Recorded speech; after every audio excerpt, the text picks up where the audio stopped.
Hello, नमस्कार. आपल्या आजच्या एका नवीन व्हिडिओमध्ये मी निकिता तुम्हा सर्वांचं अगदी मनापासून स्वागत करते. तुम्हा सर्वांना आजचा दिवस खूप छान आनंदाचा, आरोग्यदायी जावो हीच बाप्पाच्या चरणी प्रार्थना.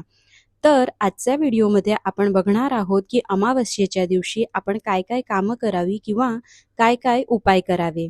आपल्यापैकी बरेच जण अमावस्या आली की घाबरतात. अमावस्या म्हणजे जणू अशुभ दिवस असं वाटतं. पण ह्याच अमावस्येच्या दिवशी पूर्वीपासून आपल्याकडे खूप छान असे उपाय केले जातात. ह्यामुळे आपल्या घरात जे काही निगेटिव्हिटी असते, वास्तुदोष असतात, तर ते निघून जायला मदत होते. तर सगळ्यात पहिला उपाय हा किचनचा आहे. आपण किचनमध्ये शाकाहार, मांसाहार असे बरेच पदार्थ बनवत असतो.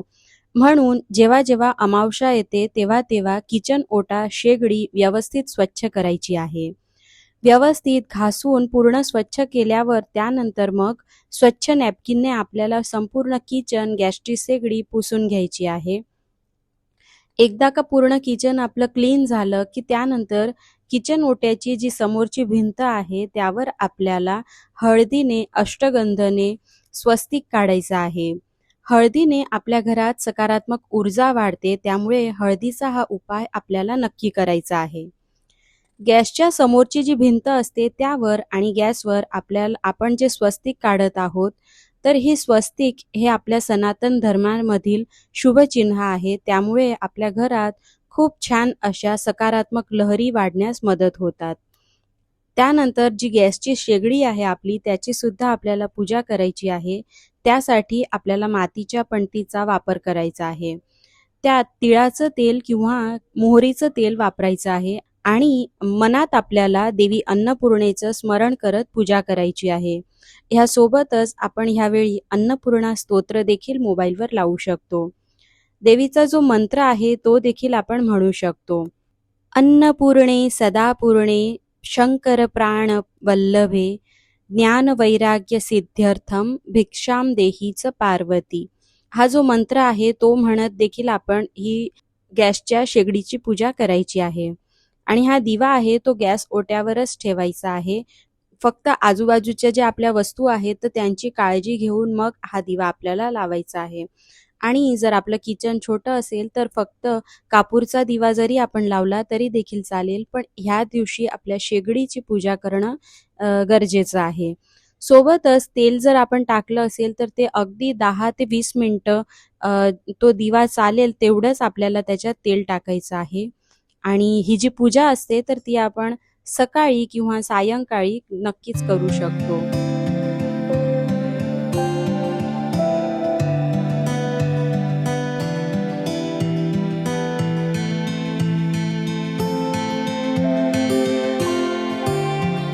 ह्यानंतर आपण दुसरा नियम बघू तर तो म्हणजे घराबद्दल. अमावस्येच्या दिवशी शनिवारी घरातलं जाळं जळमट काढायचं असतं, साफसफाई करायची असते.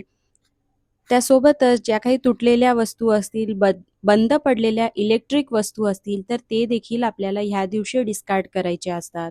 मी तर काय करत असते, एक मोठी बॅग घेते आणि त्याच्यात जे काही मला न लागणाऱ्या वस्तू असतात किंवा खराब झालेल्या वस्तू असतात, बराच आपला भंगार सामान पण निघत असतो घरामधून, तर तो नेहमी त्या पिशवीमध्ये टाकत असते आणि ज्यावेळी शनिवार, अमावस्या असेल, तर त्या दिवशी ती घरातून डिस्कार्ड करत असते. तर दर अमावस्येला ही कामं देखील आपल्याला नक्की आवर्जून करायची आहे. त्यानंतर तिसरं म्हणजे आपण जी घराची लादी पुसतो तर त्या पाण्यात देखील हळद, गौमूत्र आणि कापूर टाकून लादी पुसायची आहे.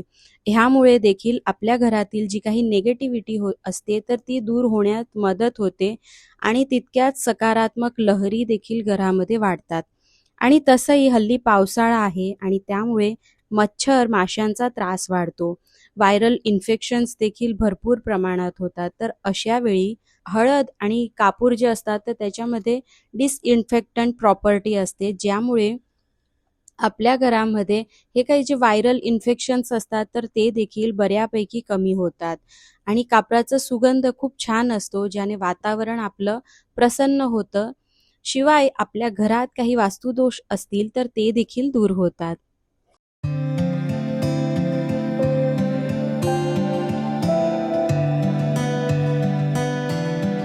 त्यानंतर मग मुख्यद्वाराची पूजा येते. तर आपल्या घरातील जे मुख्यद्वार आहे त्याला देखील आपल्याला पाण्याने स्वच्छ पुसून घ्यायचं आहे. आता हे पाणी देखील आपण वर सांगितलं तसंच बनवायचं आहे, पण सेपरेट पाण्याने आपल्याला पुसायचं आहे. त्याच्यात देखील हळद, गौमूत्र आणि कापूर टाकून हे आपल्याला ह्या पाण्याने पूर्ण आपलं दार पुसून घ्यायचं आहे. आता हळद ही आपण ॲज अ वास्तुदोष म्हणून किंवा नेगेटिव्हिटीसाठी तर वापरतोच, पण लॉजिकली बघायला गेलो तर हळदीमध्ये अँटीबॅक्टेरियल प्रॉपर्टीज असतात आणि त्यामुळे आपण जिथे-जिथे स्वच्छता करतो, तर तिथे-तिथे हळद वापरली तर एक नॅचरल अँटीबॅक्टेरियल प्रॉडक्ट म्हणून आपण त्याचा वापर करू शकतो. तर तशा रीते देखील आपण हळदीला लॉजिकली बघायला गेलो तरी देखील हळदीमध्ये खूप छान अशा प्रॉपर्टीज आहेत. तर त्यामुळे देखील मी हमखास हळदीचा वापर करत असते. आपल्या दारावर सतत धूळ साचत असते आणि जाळं लागतं. त्यामुळे एक ठराविक वेळी आपण तसंही पूर्ण घर क्लीन करत असतो. पण अशा काही जर आपण नियम आपल्यामध्ये लावून घेतले, तर आपसुकच त्या वेळेला आपलं घर आणि आपलं जे किचन असतं, तर ते स्वच्छ होऊन जातं. आपल्याला सेपरेट वेळ त्यासाठी काढावा लागत नाही. डेलीचं जे आपलं क्लीनिंग आहे ते तर आहेच, पण जे थोडं डीप क्लीनिंग असतं, तर ते अशा वेळी आपण नक्कीच करू शकतो. आता मुख्यद्वारवर देखील आपल्याला हळदीने आणि अष्टगंधने स्वस्तिक काढून घ्यायचं आहे. शुभ लाभ असं पण लिहून घ्यायचं आहे. त्यासोबतच हळदीचं लेपन देखील मी ह्या दिवशी आवर्जून करत असते. आणि रांगोळी तर आपली रोजची असते, तर रांगोळी पण काढून घेते. जर आपल्याला जास्त वेळ नसेल रांगोळी काढायला, तर अगदी छाप्याची जी रांगोळी असते ती जरी आपण काढली तरी देखील चालतं. पण थोडी का असेना आपल्या दारावर एक रांगोळी असलीच पाहिजे. मुख्यद्वाराची पूजेचा सेपरेट व्हिडिओ मी ऑलरेडी बनवला आहे. तो नसेल बघितला तुम्ही तर तो देखील नक्की बघा. लिंक मी डिस्क्रिप्शन बॉक्समध्ये देत आहे.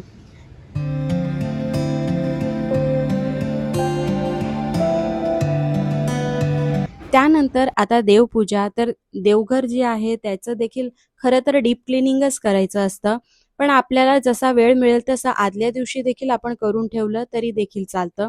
आणि जर वेळ नसेल तर आपण एका स्वच्छ कापडाने पूर्ण देवघर आपलं क्लीन करून घेतलं तरी देखील चालतं. आता देव जे आहे ते देखील आपल्याला स्वच्छ करायचे असतात. तर त्यासाठी इथे मी 2 चमचे दही, चिमूटभर हळद आणि 1 चमचा गव्हाचं पीठ, 1 चमचा अभ्यंग पावडर आणि कापूरवडी असं सर्व मिक्स करून ही पेस्ट तयार करून दिली आणि ही पेस्ट आपल्याला 10-15 मिनिटं देवांना लावून तशीच ठेवायची आहे. अगदी 15-20 मिनिटात आपले देव स्वच्छ होऊन निघतात आणि आपल्याला जास्त श्रम देखील पुरत नाही. नैसर्गिकपणे आपण हे देव स्वच्छ करत आहोत, त्यामुळे आपल्याला देखील दोष लागत नाही त्याचा. त्यानंतर मग सायंकाळी संपूर्ण घरात जे काही दिवे, लाईट आहेत, तर ते देखील मी संपूर्ण लावून घेत असते. दिवाळीत जसं आपण लक्ष्मीपूजन करतो, तर त्या दिवशी देखील अमावास्याच असते. तर तशाच पद्धतीने आणि एवढे नाही पण थोडे तरी 5 ते 7 दिवे तरी आपण अमावास्येच्या दिवशी लावले पाहिजेत. जसं की उंबरठ्याजवळ, तुळशीजवळ, किचन ओट्यावर आणि देवघरात असे 5 जरी दिवे लावले आपण तरी देखील त्याने लख्ख प्रकाश आपल्या घरात येतो आणि माता अन्नपूर्णेचा, माता लक्ष्मीचा आपल्या घरात सदैव वास राहतो. अनेकदा अमावास्या आली की आपल्याला किंवा आपल्या फॅमिलीत चिडचिड वाढते, नेगेटिव्ह विचार येतात. तर अशा वेळी आपल्या शास्त्रात आधीपासून आपलं मन शांत ठेवण्यासाठी अध्यात्माशी निगडीत राहण्याचा सल्ला दिला जातो आणि अध्यात्म मनुष्याला धैर्य आणि शांतता शिकवतो. तर ह्यासाठी आपली ज्या देवामध्ये श्रद्धा असेल तर त्यांचे स्तोत्र, मंत्र पठण करायचे आहेत, नामजप करायचा आहे, आरती स्तुती म्हणायची आहे. घरात छान असं कुठलं भजन असतील तर ते देखील आपण लावू शकतो. तर ह्याने तर खूप जास्त आपल्या घरामध्ये पॉझिटिव्हिटी येते आणि म्हणजे नेगेटिव्हिटी तर बिलकुल राहतच नाही. तर हा उपाय तर नक्कीच करा, की बाकी आपण जमेल तर वेळेनुसार आपण कामं करत असतो. पण हे जे उपासना करायचं असेल, मंत्रजाप करायचा असेल किंवा घरामध्ये आपल्या जे आराध्य असतील तर त्यांचे भजन जरी आपण लावले, तरी देखील आपल्याला खूप छान असे बदल दिसतात.